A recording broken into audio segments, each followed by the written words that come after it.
strengthening tertiary healthcare delivery medical education system and nursing system in Maharashtra असा एक प्रकल्प सुरू केलेला आहे।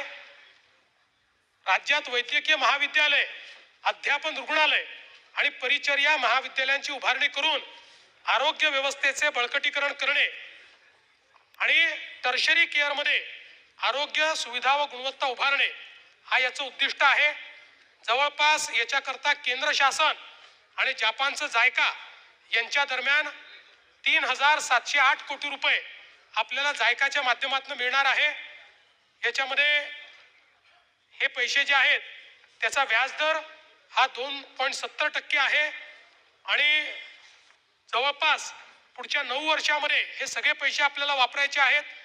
परतफेडीचा कालावधी 30 वर्ष आहे आणि त्याच्यामध्ये 10 वर्ष मोरटोरियम आहे। त्यामुळे पुढचे 10 वर्ष एकही पैसा आपल्याला द्यायचा नाही आणि म्हणून अतिशय कमी पैशामध्ये आपल्याला हे लोन मिळालं आहे। याच्यामध्ये 4 शासकीय वैद्यकीय महाविद्यालयांचं बांधकाम, 10 शासकीय नर्सिंग महाविद्यालयांचं बांधकाम, 3 नवीन BSc नर्सिंग महाविद्यालयांचं बांधकाम, 12 शासकीय वैद्यकीय महाविद्यालयांमध्ये यंत्रसामुग्री खरेदी आणि भारत जपान शैक्षणिक देवाणघेवाण, संयुक्त संशोधन, मनुष्यबळ विकास आणि रुग्णालय व्यवस्थापन या सगळ्या कामे या ठिकाणी कामं करण्यात येणार आहेत।